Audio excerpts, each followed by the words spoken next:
of 175 beats per minute. At post 2 minutes, his heart rate decreased down to 137 beats per minute, as the blood flow is in a less of a demand to when he was working in steady state. We can see that Max and Summer had on average an increase at the beginning of exercise, but then plateaued due to meeting the demands of exercise, which from our hypothesis or normative data was correct. However, Josh M had significantly different results and may consider redoing the test.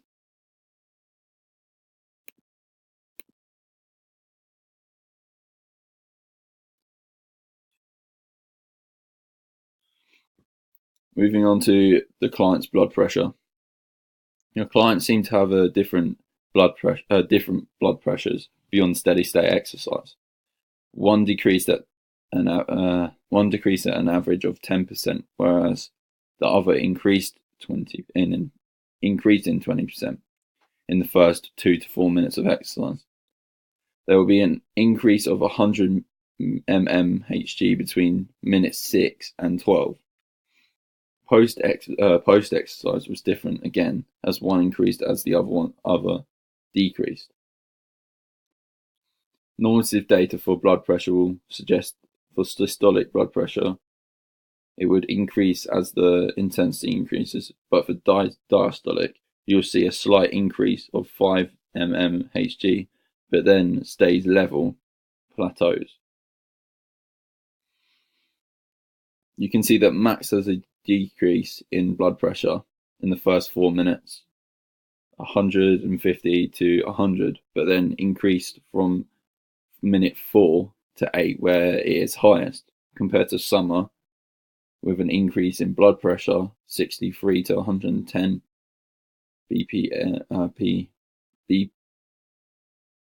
mmHg in the first 4 minutes, but only decreased at minute 12 where it reached 70 mmHg.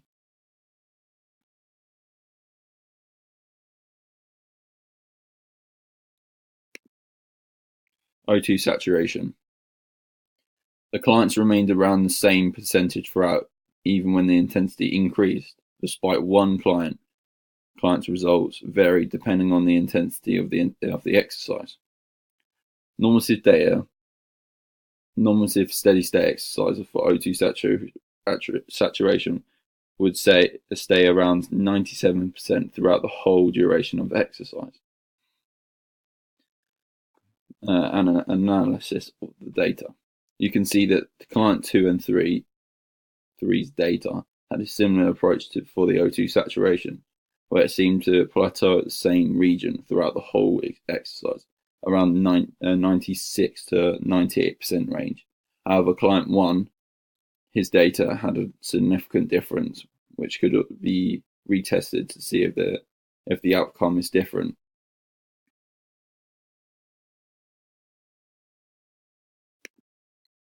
Breathing rate. What happened?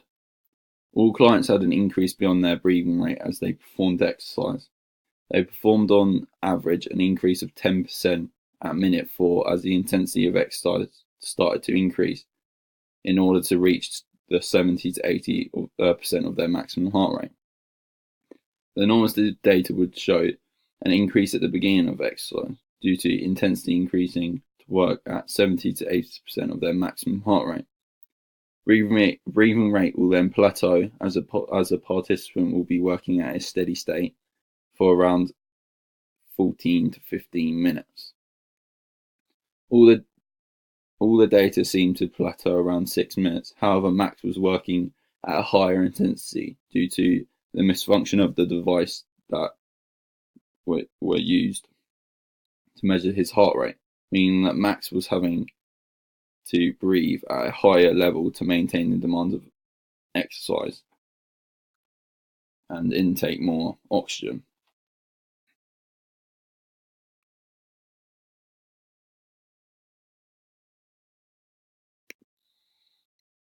Lactate.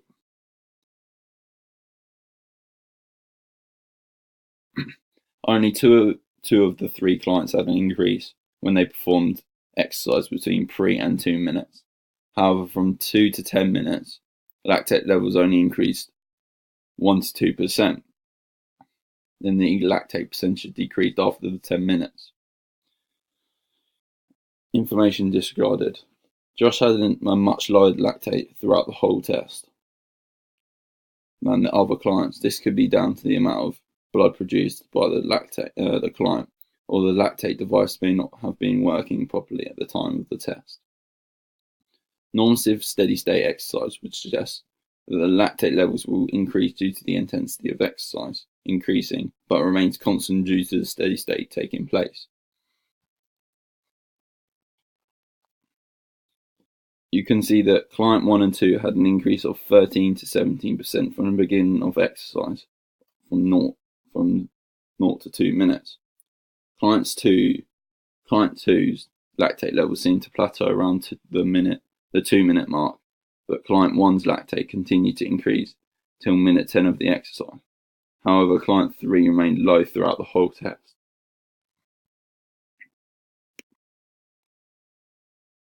RPE, rate perceived exertion. All clients had an increase in RPE as the exercise intensity increases 2 to 3 minutes in. Around the 4th minute, all clients' RPE remained around the level of 12 to 14. Normative steady-state exercise shows that there will be an increase at the beginning due to the increase in exercise. And by reaching 70 to 80% of their maximum heart rate around 4 to 6 minutes, there will be a plateau, but after exercise, RPE will remain high until the body has gone back to resting heart rate. When looking at client 1's data, max, we can see there is an increase in RPE due to exercise increasing, but reaches 16%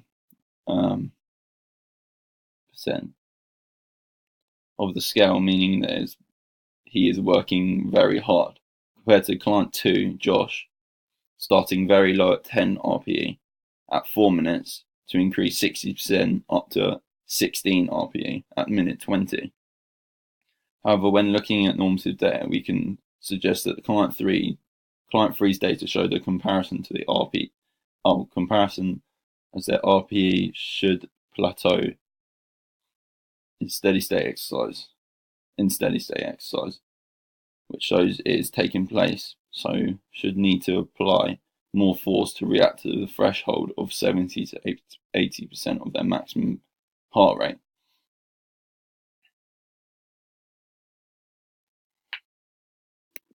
Cardiovascular responses to steady-state exercise.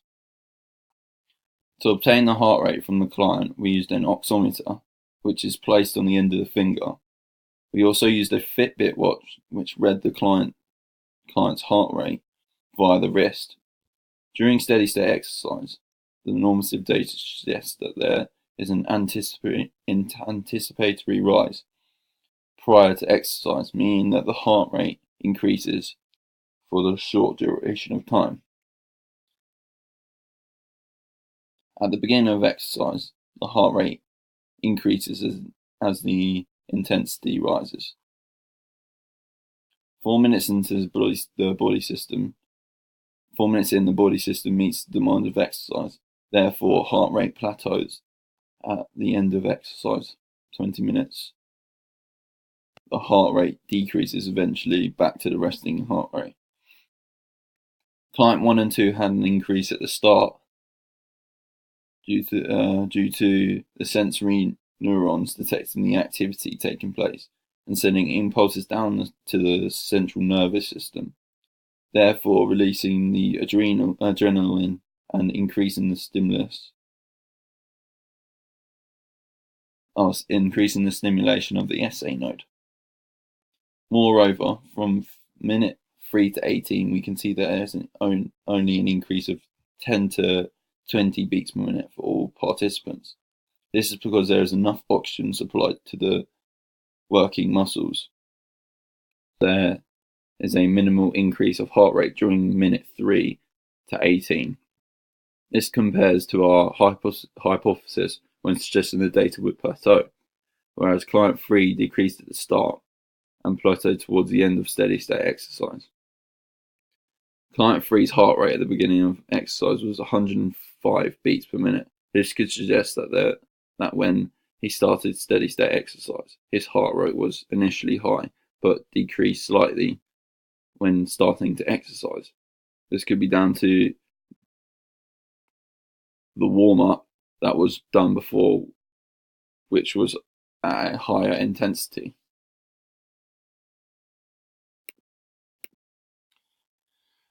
Energy systems. Discussing our hypothesis, we suggested that we would be using our aerobic energy system, as it is a long and continuous exercise, which means the client will have to rely heavily on oxygen to aid them in the process. Again, we used the oximeter, a device that is placed on the end of your finger, which gave us the reading of the client's measure of O2 saturation. And as well as we used the lactate measure to measure the blood lactate in our body, in the client's body, sorry. It involves taking a blood sample of the client, which then is inputted into a device to give us a percentage overall at different stages of the exercise. During steady state exercise, the normative data would suggest that the O2 saturation will stay between 95 and 99% throughout the entire exercise, which is evidenced by the data plateauing around 4 to 20 minutes. However, the blood lactate level should remain low because they are working aerobically. When looking at the data, we can see that one of the clients, Max, was working far too hard, 90% of his maximum heart rate. Therefore, his lactate levels were high. During exercise, the overload of lactate will impact any resynthesis stage of the ATP molecules, reducing the ability to work for longer periods of time. Also, the client's RPE levels were very high, meaning that they were going too hard, working the anaerobic glycolysis system, so the data wasn't constructed properly. Despite this, the other two clients showed that the O2 saturation remained in 95 to 99%, which the normative data would suggest is correct. Finally, the respiratory system. When creating our hypothesis, we suggested there would be an increase in breathing rate at the beginning of exercise due to the intensity rising, but will stay at a constant rate when it reaches steady state. Despite this, we also suggested that the breathing rate post to exercise would decrease, but not dramatically, depending on how fit the individual or client is. For our method, we calculated how many times the client would breathe in 30 seconds and then times it by 2 to get the amount that they have breathed per minute during steady state exercise. When comparing all the client's data to the normative data, we can see clearly there's an increase in breathing rate, 10 to 20% increase, because your receptors detect changes in O2 levels, which sends a signal to the RCC in the medulla oblongata to where the body will breathe more as there is a higher demand of oxygen to diffuse into the red blood cells to make sure that the working muscles get supplied with it to continue functioning properly. But plateaus around 6 minutes due to reaching the demands of exercise and a heart rate remaining at 70 to 80% of their maximum heart rate. So breathing rate will remain at a constant speed. In our hypothesis, we stated that at the end of exercise, the breathing rate would decrease, and we were right, as from 1 to 2 minutes, there was a decrease, but only by 5 to 10 breaths per minute. However, the breathing rate of Max showed that it is higher compared to the other two clients. This is down to the technical issues with the device we were using, which was interpreted incorrectly, meaning that the client was working at 90% instead of